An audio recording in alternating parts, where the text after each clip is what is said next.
गोलमाल है भाई, सब गोलमाल है। गोलमाल कहाँ है? गोलमाल है राजस्थान बीजेपी में। अब क्या गोलमाल है वो हम आपको बताते हैं। नमस्कार, मैं हूं छवि अवस्थी और आपने देखना शुरू कर दिया है द एंगल। दरअसल राजस्थान में महिला सुरक्षा के मुद्दे को काफी उठाया जा रहा है। कहा जा रहा है कि राजस्थान में महिलाओं की स्थिति सही नहीं है। अब ये बात भी ठीक है क्योंकि एनसीआरबी की एक रिपोर्ट के अनुसार बलात्कार के मामले में राजस्थान नंबर 1 पे आ चुका है। अब इसी के साथ एक चीज ये भी है कि पिछले दिनों जब एक घटना आई थी रेप की, उसके बाद राजस्थान के मुख्यमंत्री गहलोत ने एक फैसला किया था कि जो महिलाएं अपना मुकदमा दायर करने जाती हैं, जो महिलाएं शिकायत देने जाती हैं थाने और उनकी शिकायत दर्ज नहीं की जाती, ऐसे में उनको सहूलियत दी गई थी कि वो चाहे तो सीधे एसपी के पास जा सकती हैं और उनका जो वो मुकदमा है, जो उनका शिकायत है, वो जरूर दर्ज होनी चाहिए। इस पर जोर दिया गया था खासा कि चाहे इससे आंकड़े बढ़ जाएं लेकिन दर्ज जरूर होनी चाहिए, जिससे कि दूसरे व्यक्ति को उसको जो न्याय मिल सके, जो महिला वहां आई है उसे न्याय मिल सके, उसे बैरंग न लौटाया जाए आंकड़ों की वजह से। तो एक पक्ष इसका ये भी है, लेकिन हम यह बात इस चीज पर नहीं कर रहे हैं क्योंकि राजस्थान में जो अगर मामले बढ़ रहे हैं तो ये एक चिंता की बात है और जरूरी है कि इस पर विचार किया जाए क्योंकि महिला सुरक्षा सर्वोपरि है। इसके बाद हम जो बात कर रहे हैं, हम बात कर रहे हैं बीजेपी में क्या गोलमाल चल रहा है। दरअसल इसी मुद्दे पर बीजेपी ने प्रदर्शन किया, हल्ला बोल कार्यक्रम किया। हल्ला बोल कार्यक्रम भी ऐसा जिसमें जो बीजेपी के प्रदेश अध्यक्ष सतीश पूनिया हैं वो सड़क पर उतर आए कि ऐसा लग रहा है कि वसुंधरा राजे से अपना जो टक्कर ली है सतीश पूनिया ने, जो वसुंधरा राजे को एक कहा जा रहा था कि साइडलाइन करने की कोशिश की है, उसके बाद खुद सतीश पूनिया ही एक तरफ होते नजर आ रहे हैं और उनके पीछे का जो कारवा था वो लगातार घटता जा रहा है। अब बात चाहे उपनेता प्रतिपक्ष राजेंद्र राठौड़ की कर लें, क्योंकि जब पोस्टर लगे थे उस दौरान एक घटना हुई थी, जब पोस्टर लगाए गए थे तो उस दौरान वसुंधरा राजे और राजेंद्र राठौड़ दोनों के ही फोटो नहीं लगाए गए थे। तो ऐसा लग रहा है कि राजेंद्र राठौड़ भी सतीश पूनिया से नाराज हैं। वहीं सतीश पूनिया भी अब कुछ अकेले अकेले से नजर आने लगे हैं। इसी के अलावा अगर वसुंधरा राजे की बात करें तो वसुंधरा राजे ने दमदार कमबैक कर दिया है और इसी का जो एक उदाहरण है वो ये है कि वसुंधरा राजे खुद ही नहीं बल्कि उनके साथ उनके जो खेमे के लोग हैं वो भी पूरी तरह सक्रिय हो चुके हैं। और ये पता लगता है क्योंकि कुछ समय पहले तक जो उनके खेमे के लोग थे वो ज़्यादा किसी भी तरह के मसले में ना तो इंटरफेयर कर रहे थे, ना ज़्यादा किसी तरह की बयानबाजी कर रहे थे। लेकिन अब जो उनके खेमे के लोग हैं, जो खास तौर पर उनके खास बताए जाते हैं, जिसमें एक चाहे वो महिला आयोग की पूर्व अध्यक्ष सुमन शर्मा हो, कालीचरण सराफ जो चिकित्सा मंत्री रह चुके हैं वसुंधरा राजे के कार्यकाल में वो हो, या उनके अलावा उनके क्षेत्र के कुछ लोग हों, वो सब अब एकदम से सक्रिय हुए हैं। और ये हुआ है जब वसुंधरा राजे दिल्ली से वापस लौटी हैं। उसके बाद से खुद वसुंधरा राजे भी लगातार अब गहलोत सरकार को घेरने लगी हैं महिला सुरक्षा के मसले पर और अन्य मसलों पर। इससे एक बात तो साफ है कि दोनों खेमे अपनी अपनी तरफ से पूरा जोर लगा रहे हैं खुद को साबित करने के लिए। वसुंधरा राजे के साथ प्लस पॉइंट ये है कि वो पूर्व अच्छा जनाधार है, पुरानी नेता है, उनके साथ अच्छी खासी लॉबी है।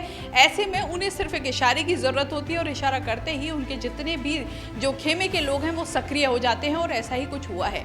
वहीं सतीश पूनिया के साथ ये है कि प्रदेश अध्यक्ष बने हैं, नए हैं अभी। वसुंधरा राजे के सामने जनाधार बिल्कुल ना के बराबर है, लेकिन कोशिश कर रहे हैं टक्कर देने की और शायद उनके पीछे कोई ना कोई ऐसा है जो उन्हें आगे करने की कोशिश कर रहा है। और इसी के साथ क्योंकि लंबे समय से कोशिश भी हो रही थी कि वसुंधरा राजे को कैसे भी साइडलाइन किया जाए, तो इसमें खाली अकेले सतीश पूनिया कुछ नहीं कर सकते। उनके साथ कई ऐसे लोग हैं, चाहे उनमें कुछ केंद्रीय मंत्री भी हैं, गजेंद्र सिंह शेखावत का भी नाम काफी सामने आया था। लेकिन अब ऐसा लग रहा है कि सतीश पूनिया कहीं ना कहीं कमजोर पड़ते जा रहे हैं वसुंधरा राजे के सामने, और जो ये गुटबाजी है अब ये खुलकर सड़क पर सामने आ चुकी है। इसी के साथ इस गुटबाजी में तड़का तो तब लगा जब राजधानी जयपुर में खुद सतीश पूनिया की नाक के नीचे पूरे जयपुर में किसी बद्री नाम के शख्स ने एक ऐसे पोस्टर लगवाए जिसमें कहा गया कि अगली बार राज्य सरकार। अब इसके बाद तो साफ है कि अकेला कोई बंदा इस तरह के काम नहीं कर सकता जब तक ऊपर से इशारा ना हो, और इशारा किसका होगा ये भी आप समझदार हैं। लेकिन इसके मैसेज किसको देने की कोशिश की गई? क्योंकि अभी कांग्रेस और बीजेपी की लड़ाई हम इसलिए नहीं कहेंगे क्योंकि अभी विधानसभा चुनाव में टाइम है, तो कहीं ऐसा तो नहीं है कि इस बार कांग्रेस को दिखाने के नाम पर खुद अपने ही विपक्षियों के सामने, अपने ही विरोधियों के सामने खुद के स्वामित्व और खुद की जो शक्ति है उसका प्रदर्शन किया जा रहा है, चाहे वो वसुंधरा राजे हो, चाहे वो सतीश पूनिया हो। ऐसे में एक बात तो साफ है कि जो गुटबाजी विधानसभा चुनाव से पहले कांग्रेस में थी, जब सचिन पायलट प्रदेश अध्यक्ष थे और मुख्यमंत्री अशोक गहलोत उस समय अपने उनके साथ नहीं थे, लेकिन पूरी तरह कोशिश कर रहे थे कि कांग्रेस को सत्ता में लाया जाए। उस दौरान जिस तरह की गुटबाजी थी, जिस तरह की ये घटनाएं हुई थी, अब ऐसा लग रहा है कि वही चीज़ें बीजेपी में भी होने लगी हैं और बीजेपी में भी कुछ इसी तरह का आलम बनता जा रहा है। तो अब लगने लगा है कि कहीं ऐसा ना हो कि कुछ समय बाद सतीश पूनिया भी पायलट की राह पर चल दे। अब ऐसा होता है, सचिन पायलट की राह पर अगर सतीश पूनिया चल देते हैं तो उसका खामियाजा कैसा होगा वो जानते हैं, क्योंकि उन्होंने देख लिया है कि सचिन पायलट का क्या हुआ है। ऐसे में सतीश पूनिया ऐसी गलती नहीं करेंगे।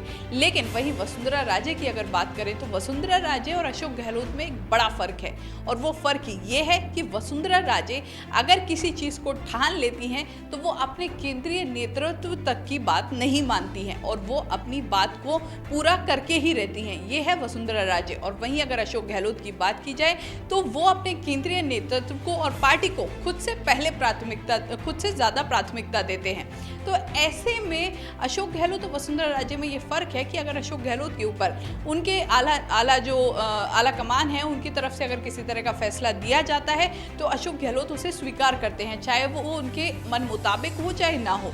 लेकिन वसुंधरा राजे के साथ ऐसा नहीं है और इसका एग्जाम्पल हमें कई बार देखने को मिल चुका है। और हाल ही में जब राजस्थान में प्रदेश अध्यक्ष की बात हुई थी, जब मदन सैनी को बनाया गया था प्रदेश अध्यक्ष, उस समय कुछ ऐसा ही हुआ था और सीधे आंख दिखाई थी वसुंधरा राजे ने प्रधानमंत्री मोदी और अमित शाह को।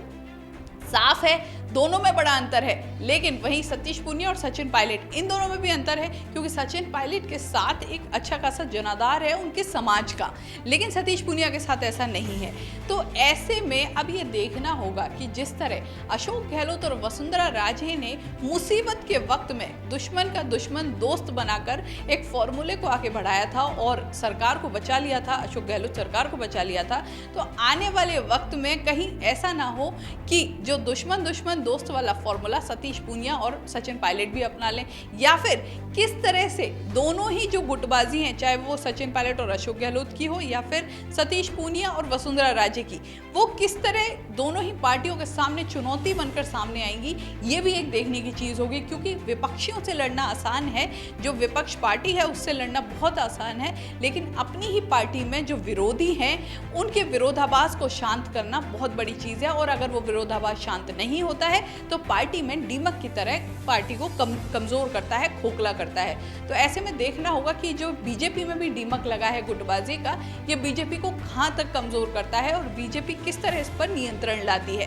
क्योंकि इस बार ऐसा लग रहा है कि खुलकर सामने आ चुकी हैं वसुंधरा राजे और उन्होंने अपनी दावेदारी ठोक दी है कि अब सीएम पद की उम्मीदवार वही होंगी और अगर उनको साइडलाइन करने की कोशिश की जाती है तो इसका खामियाजा भुगतना पड़ सकता है, चाहे वो कोई भी हो। देखना होगा कि जो अब ये नया मोड़ आया है बीजेपी में, क्योंकि अब तक कांग्रेस को लेकर काफ़ी बातें हुई थी, कांग्रेस को लेकर क्योंकि सियासी जो घटनाक्रम हुआ था उसकी सबको जानकारी है, लेकिन अब जो बीजेपी में ये नया मोड़ आया है, ये राजस्थान की राजनीति को कहाँ लेके जाता है। इस तरह की खबरों के लिए द एंगल देखते रहिए, वीडियो को शेयर ज़रूर कीजिए जिससे कि और लोगों के पास भी वीडियो पहुंच सके। ज़्यादा से ज़्यादा लोगों के पास वीडियो पहुंचेगा तो लोगों को जानकारी होगी कि क्या कुछ हो रहा है राजस्थान की राजनीति में। तो शेयर करना ना भूलें और सब्सक्राइब भी करें अगर अभी तक आपने हमारे चैनल को सब्सक्राइब नहीं किया है तो। नमस्कार।